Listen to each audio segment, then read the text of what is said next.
so how do you feel about drug reprofiling or repurposing rather than, sitting in the lab and cooking up a new drug? What do you think is a better approach? I think both are required. I don't think you want to go with one or the other. New molecules are going to have potential new attributes, so you don't want to not do that. But that said, do we know everything about the molecules we've already invented? So there are drugs out there. I mean, you can think of a whole bunch of molecules out there that started off with a particular target and are not being used for that target. I mean, Viagra is a classic example of that. Definitely. They were targeted for coronary artery disease. They can deal with people in a way, because this drug was supposedly targeting the vasodilatory mechanisms in the heart. Oops, it didn't work very well there. I mean, meanwhile, they found out in the dog experiments that the dogs were getting erectile responses. Like, okay, so what's going on? Okay. So the repurposing of a molecule with a known safety profile is a very smart thing to do. In fact, you may not remember this, but if you go back in the literature, you're seeing, this is probably 15 years ago or longer, there were a bunch of drugs on the market. They were calcium channel blockers, and they were used for things like hypertension. They were used for coronary artery disease or congestive heart failure. But these drugs were very short-lived. So they quick in, quick out, and as a result, there was side effect profiles sufficient that there was morbidity and mortality associated with taking these drugs. So Dear Doctor letter goes out in Canada to stop people from taking these short-acting drugs, because all of a sudden this was discovered, and as soon as it was discovered, Health Canada said we're going to pull them off the market, but we have to have other ones ready.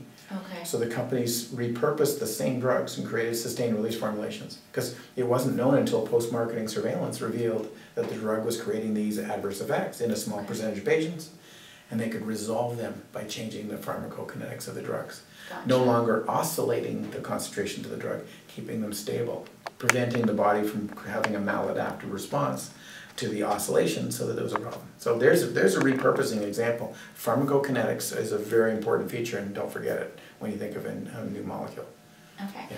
So you think that drug profiling can definitely, or drug reprofiling, sorry, can save people a lot of money when it comes to creating a drug. So say, like Viagra, if it was intended for one thing, didn't work out, but you use it for something else, that can save you a lot of money when it comes to like investors and the companies that have stakes. Absolutely, absolutely. And these things are extremely expensive. So you imagine TAP, they never got back their money. Right? Really, they spent a lot of time and energy, even if they're making $150 million a year on it. Yeah. That's not enough to pay back the bills. That basically pays the costs of doing it at that point. Okay. So it's, how do you get back the other $300 to $400 million you spent on the drug development? So they move on to another drug and they leave it behind and they never repurpose it. So there's an example of, wow, if the mentality was always to repurpose or examine what you have and say, is there something we can do better? If that mentality was always there, then I think we'd probably be farther ahead with a lot of drugs. Right now, it's new molecule, new chemical entity, right? Yes. Easier to patent a new chemical entity, right? NCE is called, right? The short form NCE.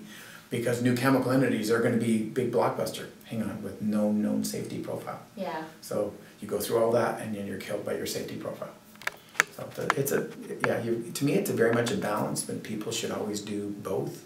The companies should examine all drugs available to them in any way possible and have a team of people doing it, and the reprofiling is, to me, a key part of it. Okay. And so the drug that you brought to market, were there initially problems with pharmacokinetics or pharmacodynamics, ADME, toxicity? How was the journey, kinking all the bugs out? Trial and error. It was known to have a fast kinetic profile, so it was going to be chewed up metabolically in the body quickly, so you had to give it in a way. No one really knew how to give it, so we did both animal and human experiments. We actually had patients treated and examined them, but obviously this is a drug that's been used before, so it was not like we were repurposing it, we were reprofiling it. Okay. So we had to determine what was a good profile, what was a bad profile, and that good profile ended up being one where you did not want a fast peak. The faster onset was a recipe for disaster. Okay. Because the body couldn't handle fast triggering of dopaminergic receptors in a non-selective manner, because it would offset things like create syncope, dizziness. Because the body, you were triggering, erectile responses are cardiovascular responses. That's true. So in this case, it was triggering cardiovascular responses that you did not want. So what if you had a slow onset, and literally over 15 to 20 minutes as opposed to over 3 minutes?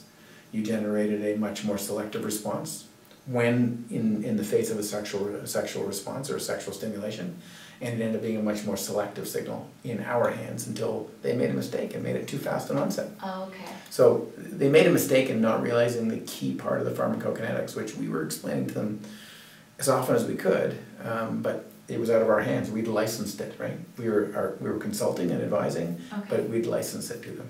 All right. Yeah. So complete control was out of your hands at that point. That's correct. Okay.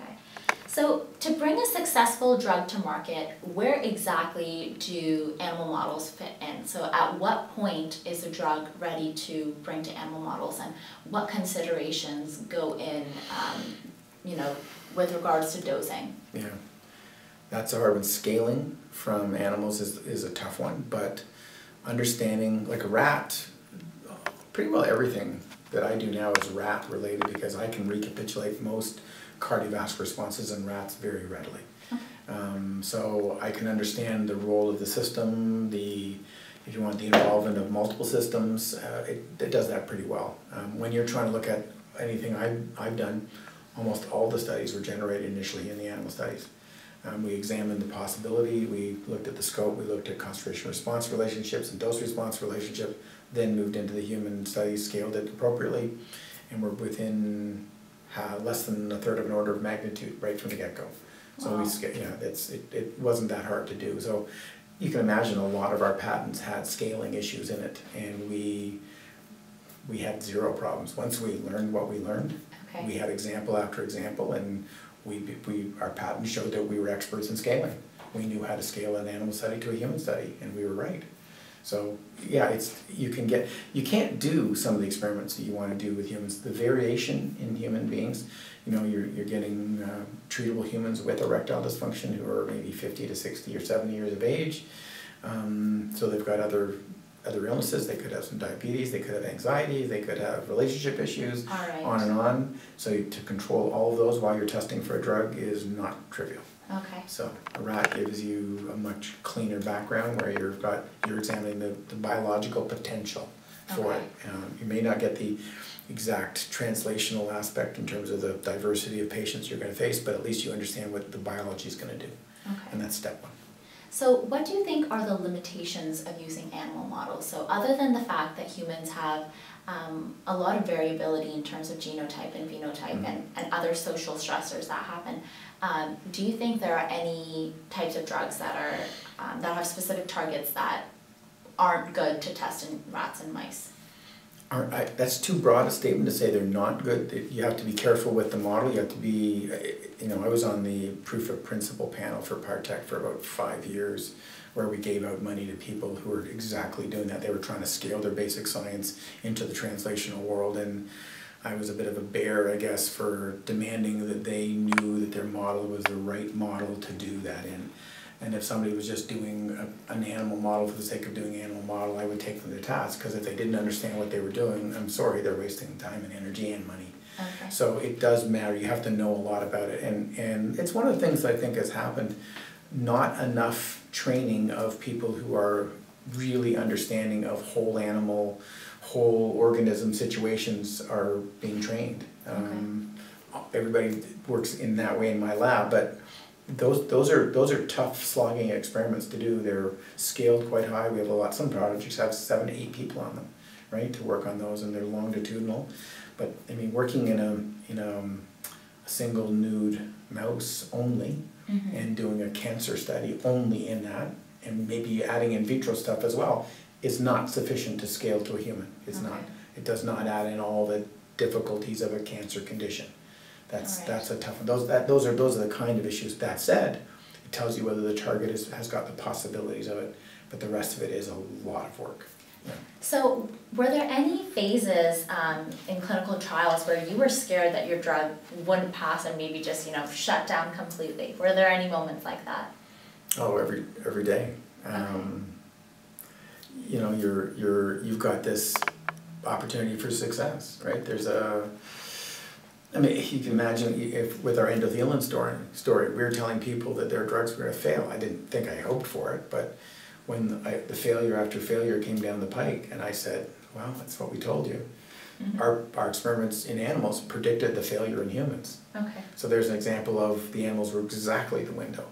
When you looked at the rat studies on the centrally acting neuractogenic agent, and then you look at the successes in some of the human trials, and then the later not so as good a success as the formulation didn't work, you go like, oh come on, this isn't fair. We know this works, you just have to get it right. Okay. So there's a lot of anguish around that, a lot of anguish. And right. Probably the biggest frustration though was the fact that it didn't get used the proper way and could have expanded to the female condition as well.